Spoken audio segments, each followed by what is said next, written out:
Each week, the Bible as Literature podcast brings you in-depth discussion of the biblical text in a format short enough for your morning commute, but long enough to be substantive, posing difficult questions meant to keep you engaged. If you value this work, please consider donating as little as 25 cents per episode. That's just $1 per month. To learn more, please visit patreon.com/Bible. That's patreon.com/Bible. Thank you. Hi, this is Father Mark Boulos with the Bible as Literature podcast. Since everything you have is already passing away, why hold on to it? Since you can't control the weather, why worry about it? Since everything you do is vanishing breath, why not do it? Yes, it's true, you can't add a single hour to your lifespan by worrying, but take a look at the bright side. If God cares for the prairie grass of Minnesota's rolling plains, which today is alive and tomorrow is cast into the oven, how much more will he care for you, O ye of little faith? Yes, all is still vanity for both the preacher and the Gospel of Matthew, but don't worry. You can still become famous for scrubbing toilets. Richard and I discuss Ecclesiastes chapter 11.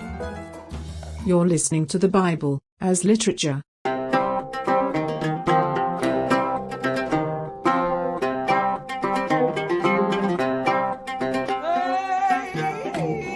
Hi, this is Father Mark Boulos. And this is Dr. Richard Benton. And you are listening to episode 81 of the Bible as Literature podcast. Richard, I received feedback from some of our listeners that Ecclesiastes is dragging on and they want to know when we're going to put them out of their misery. But as you were just saying a few moments ago, that's not up to us, is it? No, the text is putting us precisely where it wants us to be. And if you feel frustrated with a text, it may not be you. It may be the text. The text may be a frustrating text, and you may be playing right into the hands of the text.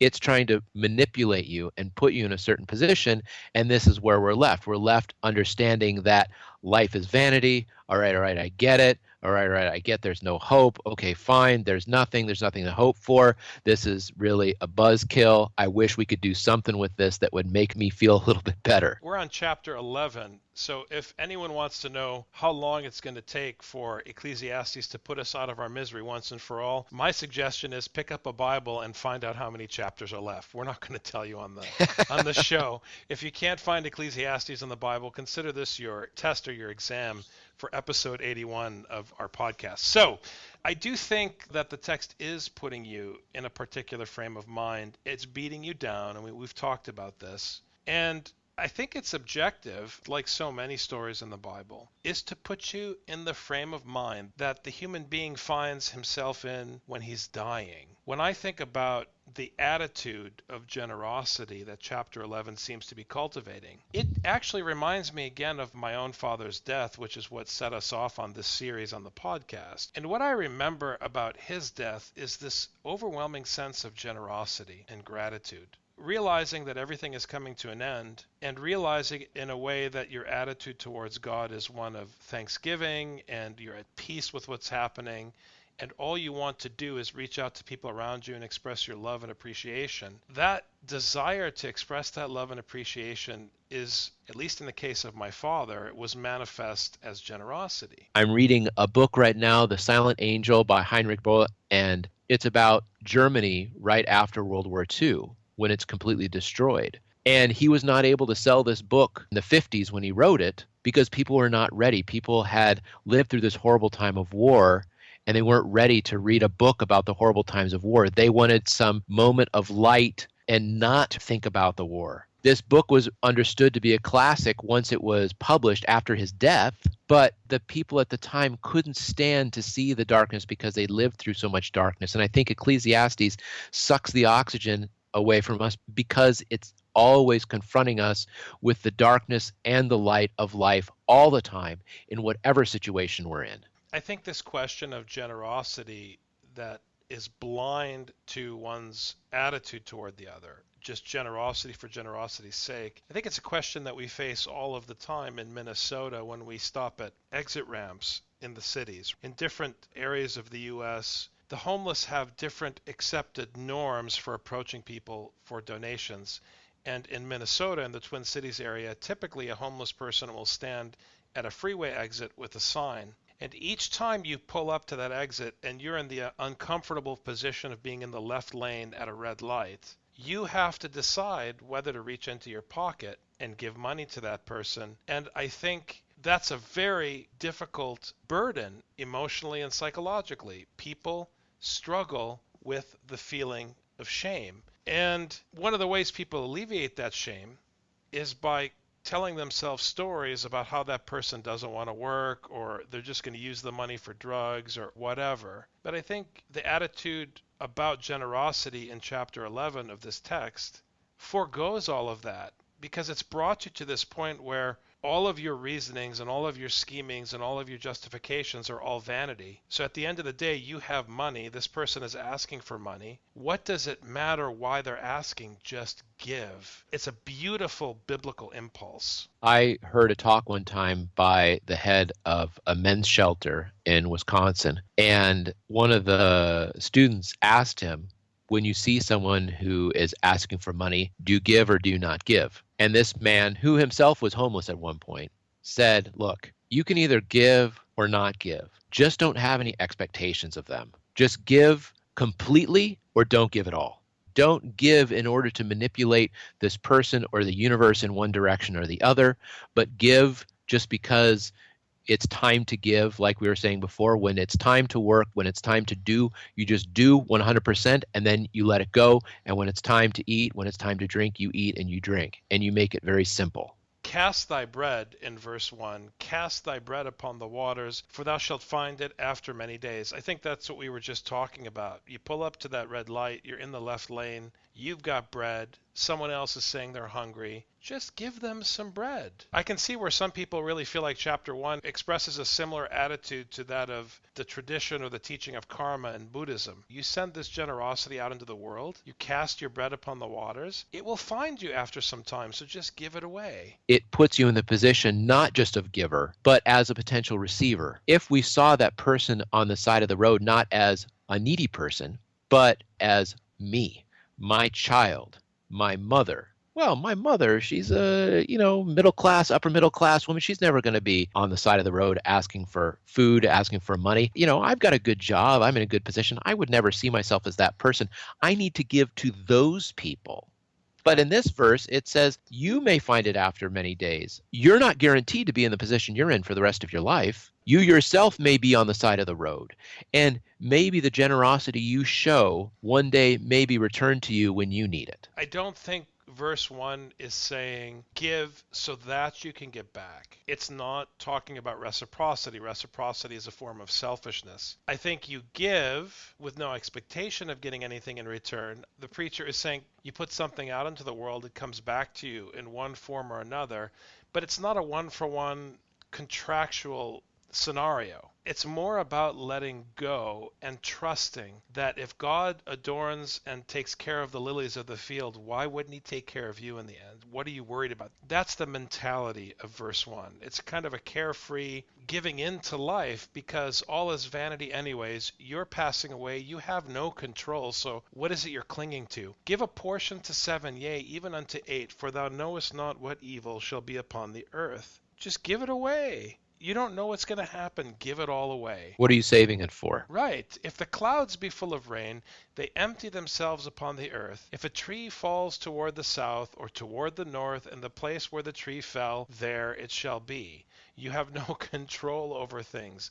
Things are what they are. And when is it going to rain? When it's time for rain. We can look at the weather forecast and see what the percent chance of rain is going to be. But if it rains, it rains. If it doesn't, it doesn't. Both of these verses are encouraging one to give up the illusion of control. I mean, he that observes the wind shall not sow, and he that regards the clouds shall not reap. This is the anti-fear verse. You're worried about what the weather is. You're worried about whether it's going to be too windy for your crop or whether you're going to have enough rain or whatever. You can spend time worrying about those things, or you can actually get out there and sow the seed and till the ground and work the farm. What's the work that needs to be done now? There's a time for looking at the weather report, but you spend too much time on the weather report, nothing ever gets planted. This agrarian metaphor of sowing seed becomes really important in the New Testament. It gets expanded and built upon, and obviously it's applied specifically to the act of preaching the Bible, preaching the gospel, preaching God's word. And taken in that context, the way that the New Testament frames it or uses it or co-opts this metaphor, it becomes even more imperative that we don't think about what we are achieving in teaching Scripture. It's immaterial. We don't look to see how many people are interested in what we're doing or how many numbers we're attracting or whether people even take the Bible seriously anymore. All of that is immaterial. That's all observing the wind and regarding the clouds. This chapter is encouraging us to give up any illusion of control we might have. And what you're saying is exactly that. Oh, if I tweak the way that I speak, if I tweak my keywords, then I can maybe get more people to do this or that. And this is the way that I try to hold on to the levers of power of the universe so that things can maybe go my way, that they can go the way that I want them to go. It's like Father Paul Tarazzi used to always say in class, the seed contains all of the instructions necessary. It contains everything it needs to produce a tree or to produce a plant. Everything is contained in the seed, and you have no control over the seed. You just go out and sow the seed. And no matter where it lands, it's going to do what it's going to do. It's not about the soil, and it's not about the weather. It's about the seed. And if the seed doesn't produce something somewhere else, it just means you have to keep sowing. This, I think, is a very powerful wisdom that is inaccessible to us in our modern urban cultures because we don't feel as much at the mercy of Mother Nature as we actually are. It's not that we're not at her mercy, as the Californians were recently reminded with the water shortages, but urban life, civilization, creates the illusion of insulation from this risk. And I think that's why we have a hard time understanding the risk that the Bible is pushing us toward in both the Old and New Testament. The Bible is full of suspicion towards cities and those who live in cities. The best example is the shepherd, the one who is out among the elements and completely dependent on what God and nature provide for him. As thou knowest not what is the way of the wind, nor how the bones do grow in the womb of her that is with child, even so thou knowest not the work of God who doeth all. God sets eternity in man's heart, but man can't grasp it. This has been a major theme in this text. The worship of Baal in the Old Testament always pertained, or very often pertained, to the control of the weather, because this was a major anxiety. And he's just saying, look, biblical faith is not about worshiping a God in order to gain control over these things. Biblical faith is about trusting God and accepting that he has control and you don't. And this can lead to some of the boredom that listeners have felt because we feel bored when we feel that we should be doing something. What can I do? What should I be doing? In many cases, there's nothing you can do. In some cases, you go and you sow, but that's all you can do. Sometimes you eat, and that's all you can do. And this text keeps reminding us that there's so much that you have no control over. A listener can easily roll their eyes and say, well, what's this text want me to do? Evidently, it doesn't want me to do very much. And this is frustrating to human beings, especially Americans, because we're supposed to be out there controlling our own destiny. And the text keeps reminding us there is a destiny that goes beyond your comprehension, let alone your control. I mean, think about verse 5 in context of the modern ultrasound. What do you really gain by doing an ultrasound? Perhaps you get some insight into health risks, but you can't remove the health risks. Even seeing what's happening with the child doesn't give you any control over the growth of that child in the womb. When my wife was pregnant, we didn't want a triple screen. If there's a genetic problem, that's how it's going to be. And we had to tell the doctor 7 times, no, we don't want a triple screen because it's not going to do anything. We're not going to learn anything. And so we elected not to do it, but it took a lot of convincing to the doctor because the doctor wants to know, what's the doctor going to be able to do about it? Well, they're going to be able to observe the wind and regard the clouds, but when it's time for the baby to be born, you just have the baby and then you work from there. Anyone who's been around someone who's terminally ill knows that doctors are just terrible at telling the truth to themselves. It's not that they can't give bad news, although some doctors are better at that kind of honesty than others. The problem with doctors is that they are trained to believe in their power to solve your problem. And the reality is the vast majority of issues that you bring to the hospital, they can't solve. There is no silver bullet. The Star Trek medical lab is fiction. It's a figment of our imagination that is very useful for the medical industry because they're able to sell expensive therapies, often therapies that are wasteful, based on our fear of death and based on the illusion of their power. This is the myth of our society, that we give doctors the power to control life and death, and doctors act as if they have control over life and death. They don't. So the whole system falls apart with that very statement. They don't control life and death. They control a little bit of healing here and there, and that's all they can do. But they can't cure a chromosomal disorder in an infant, that's for sure. So what can they do when there's someone who is terminal? Guess what? They cannot bring them from the dead. There's a tension in the medical industry that reflects the tension in the text, because on the one hand, you can't cure death. I'm very sorry, Ray Kurzweil. I think you are completely lost in space. I don't think that you can cure something that isn't really a disease biologically. Death is a problem for you as an individual and a Hellenist because you agree with Plato and you see yourself a god.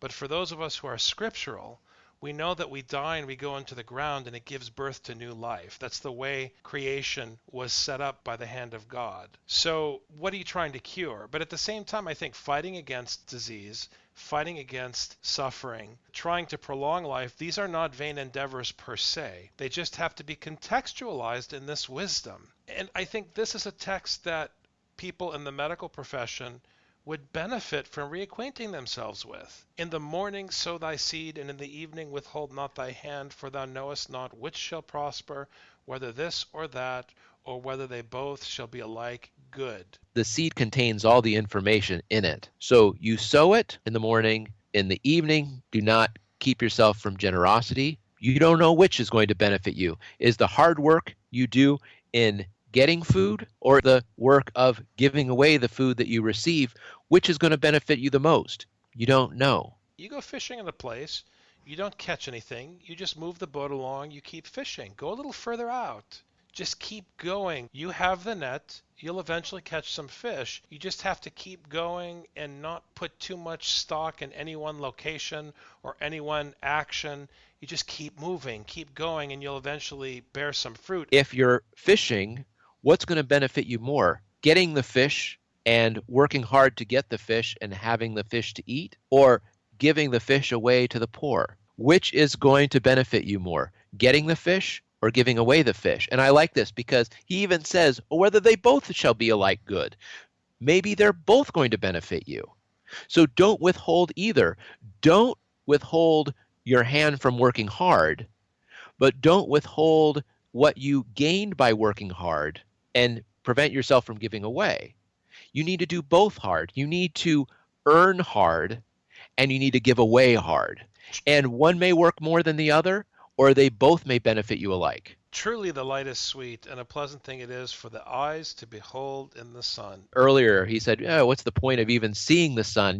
Better the one who was never born and never saw the sun than the one who saw the sun because of the toil of life that it brings. Yea, if a man lives many years, let him rejoice in them all, but let him remember the days of darkness, for they shall be many. All that comes is vanity. Rejoice in what you want to rejoice in, but never forget the difficult days. Keep it all in perspective. Remember that all is vanity. Father, I've been thinking a lot about this word vanity. I mean, there's no way you cannot reflect on this word vanity when you're reading this book. Vanity is something that has no use or has no value. I think if we take it from the Hebrew, it's something that is a wisp. It just disappears as soon as it appears. And so the goodness and the badness, the light and the dark, they disappear as soon as they come. Life is so fleeting. I think fleeting is maybe a good word for this. All that comes is fleeting. Right. Everything just disappears. You get a little bit of light, a little bit of darkness. Both of them disappear. When I was a teenager, it seemed like my dad always was, always is, and always will be. But when he dies, you realize, oh my goodness, it was just a little bit of time that I had with him. And that's what you notice. One time I had this discussion with a man whose young teenage son was killed in a gun accident. And he said to me, no matter how long you live, everyone always wishes you lived longer. You can be 13, you can be 80, and everyone always wishes there was a little bit more time. In our gut, we understand that life is fleeting, that there's very little time. That's why we get bored with this. For heaven's sake, I'm listening to a podcast and I could be doing something else. I have very little time. Could we just move on to something a little more practical because this is killing me? I only have so much time. I don't want to waste it. We have this feeling in our gut that it's very short. We have eternity in our heart. We cannot grasp it because we know we're such a tiny piece of eternity. Rejoice, O young man, in thy youth, and let thy heart cheer thee in the days of thy youth, and walk in the ways of thy heart, and in the sight of thine eyes. But know thou that for all these things God will bring thee into judgment.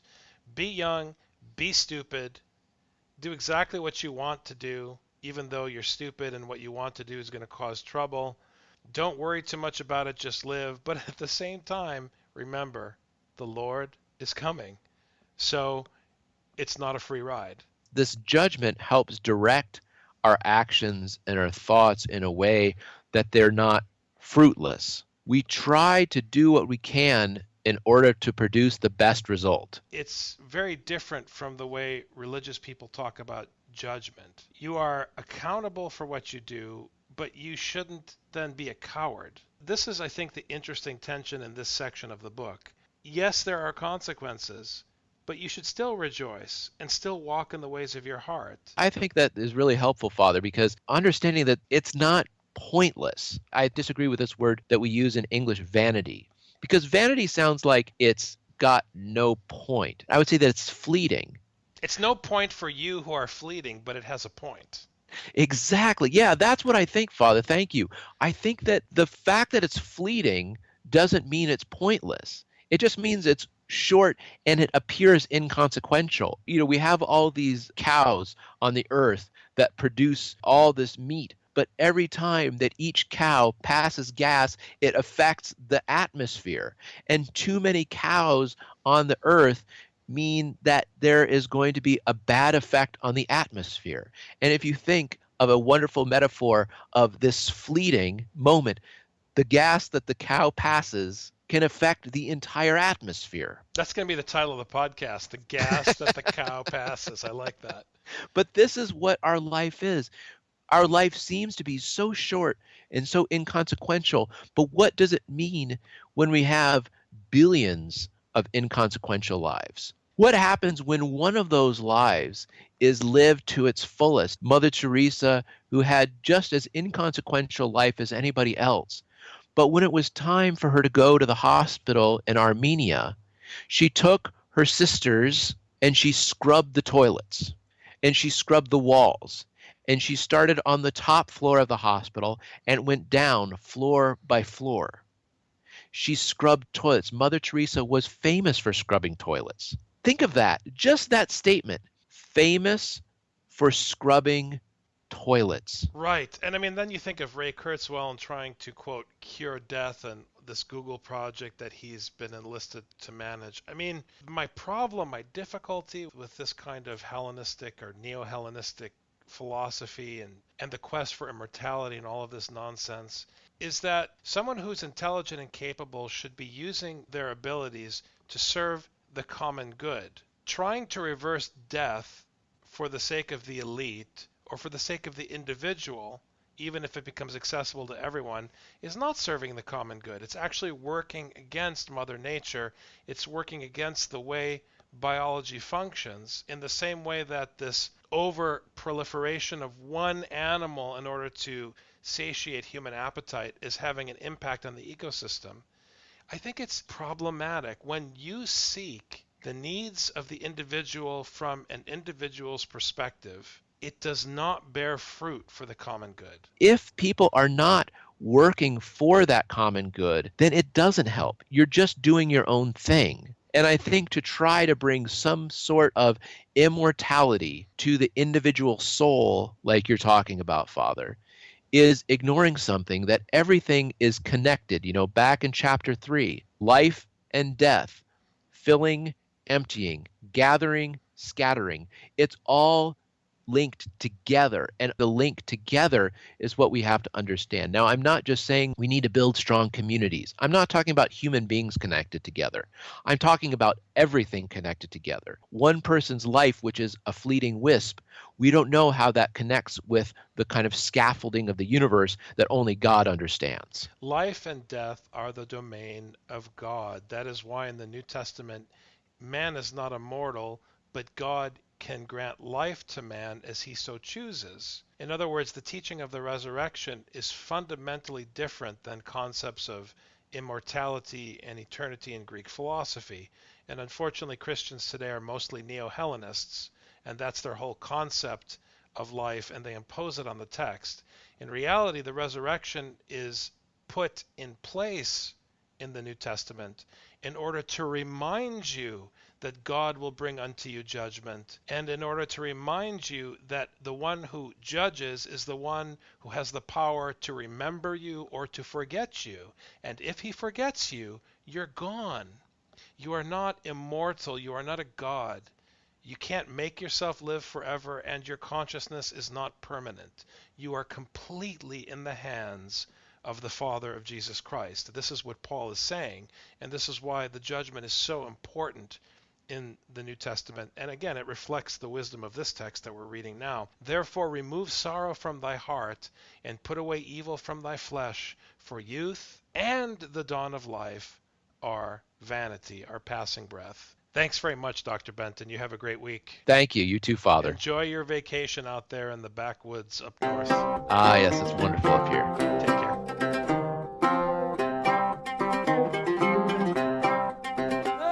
You've just heard the Bible as Literature. Thanks for listening. The Bible as Literature is a production of the Ephesus School Network.